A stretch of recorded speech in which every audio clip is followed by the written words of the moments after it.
Fair warning to my MAGA critics out there, I'm about to politicize the recent shootings. Let's talk about it in today's video.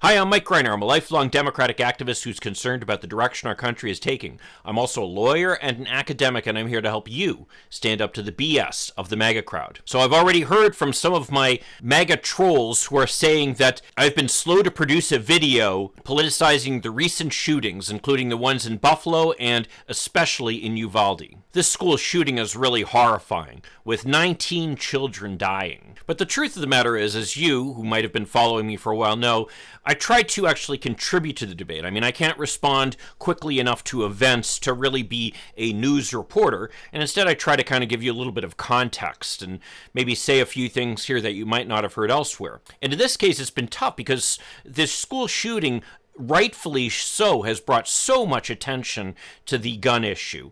I mean, we had Beto O'Rourke basically confront Texas Governor Greg Abbott at a press conference, and did a great job, by the way, raising the fact that the Republicans under Abbott's leadership have basically made it easier for people like this to engage in mass shootings. This is not some random occurrence that only occurs in the United States because somehow we're crazier than people in the rest of the world, or that we have more video games than the people in the rest of the world, or that our schools have more open doors than they do at schools in the rest of the world.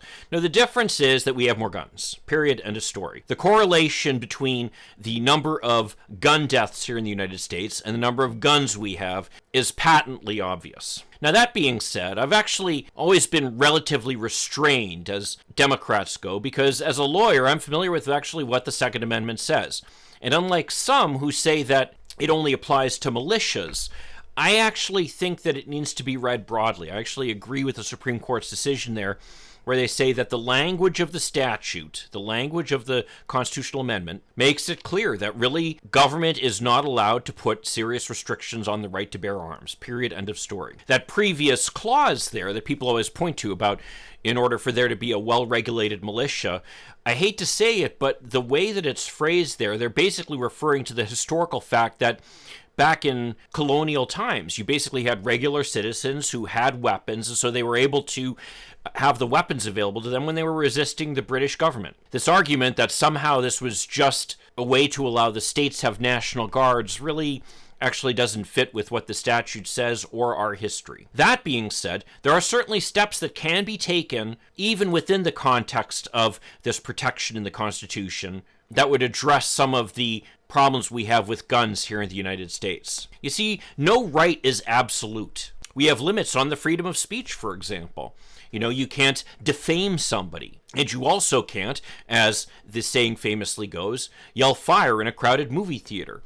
That there is a balancing act that gets taken when you consider any right that the Constitution protects, where you balance the right of the individual versus the needs of society as a whole. And based upon how fundamental the right is, depends upon how strict that interpretation is. But even under the cases where you have the strictest interpretation, you can still have restrictions that don't sufficiently burden the right, especially when compared to the benefit that they provide to society as a whole. I mean, even before the Supreme Court had basically overruled Roe v. Wade, as it's about to do right now, states would routinely pass certain restrictions on the right to an abortion, which were allowed because of the fact that these restrictions were called what's narrowly tailored to specifically address some compelling governmental interest. Well, obviously we have a compelling governmental interest here in that our children shouldn't be shot. And there are certain common sense steps that can be taken to address this absolute crisis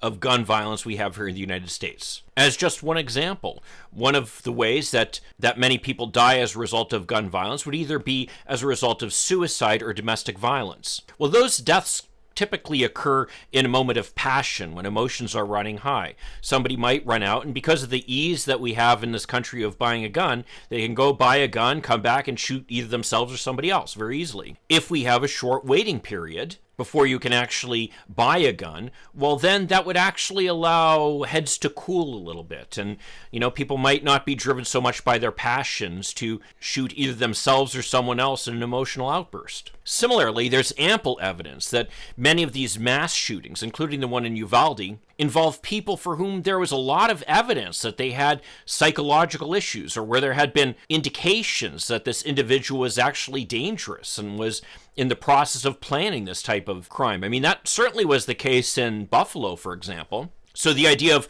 red flag laws that basically would limit the sale of guns to people with certain characteristics, and background checks, which can be administered very easily at this point, with the internet, of course, would be a great way to try to keep guns out of the hands of people trying to plan a crime like this. We can also require that someone be 21 years old before they can buy a gun. I mean, that would have stopped the shooting in Uvalde, for example. And the psychological evidence is pretty clear on the fact that children at 18 years old, they still haven't developed the ability to really think things through. So give them a couple more years so that they're able to make good decisions before using such a destructive. Finally, let's close some of the loopholes, where, like at gun shows, where they don't have to do any kind of checks on the individual. Even where there have been certain common sense restrictions, those restrictions generally don't apply in private gun sales or at gun shows. So make them apply there too. I mean, we've already established that those things are not unduly burdensome to the right to bear arms.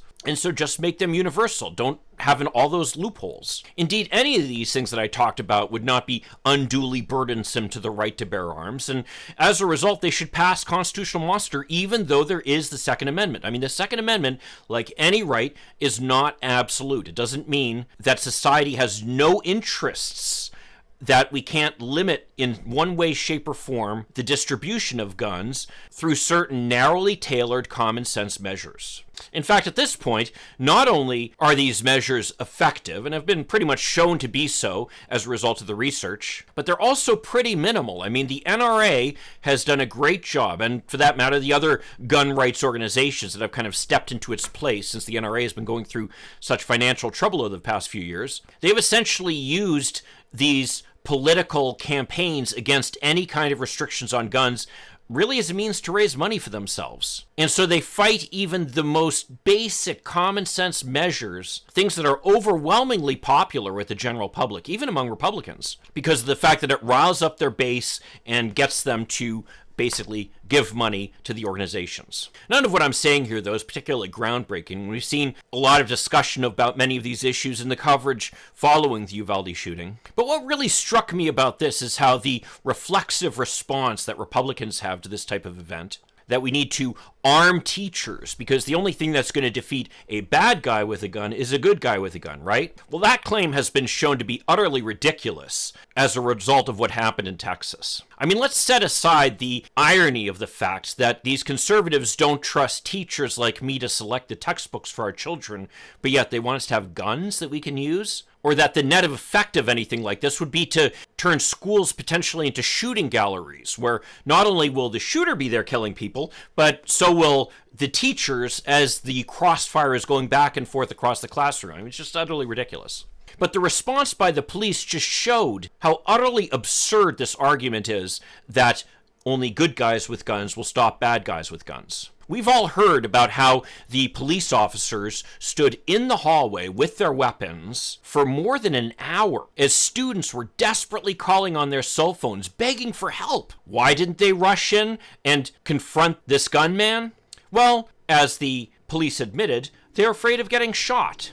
Now, it's hard to feel sympathy for these people when you see pictures of them proudly holding their weapons, looking like big tough guys as they confront unarmed black men, Beto O'Rourke in the press conference, or parents who wanted to get into the building to save their children. And what's more is the training materials that these police received about this very kind of event were quite explicit about the fact that the police are supposed to charge in, that they're supposed to put their own self-interest to the side to protect the innocent lives of the children.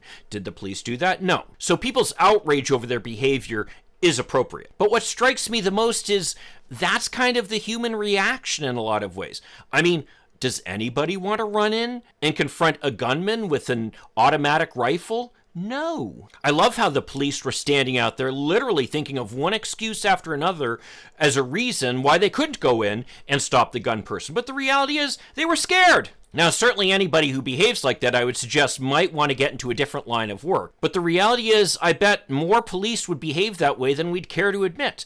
I mean, there's ample evidence of the fact that soldiers who are trained to kill in war and who are being shot at oftentimes will not shoot their weapons. An aversion to killing other people is something that's hardwired into us through evolution, where literally, if we'd been killing each other, we wouldn't be here still. So this idea that we need more guns, not less guns, absolutely falls flat in its face. Unfortunately, in this case, we can point to specific policy choices we could have made that would have stopped this shooting. For example, a red flag law, or requiring that somebody be 21 before they could buy a weapon.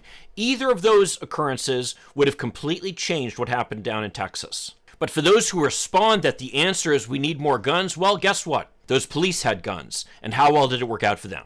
And I got news for people. If the police, who are trained to do this, and whose manual specifically says that they are supposed to charge into the classroom and save the innocent children from the gunmen, refuse to do so, how can you expect teachers or anyone else to do the same thing? So I hope we can finally put to bed this ridiculous argument that we need more guns, and at least admit that our current gun culture is based upon a small group of Americans who want to have weapons because they're paranoid, and as a result support a far-right agenda that doesn't allow any restrictions on gun ownership in any way, shape, or form.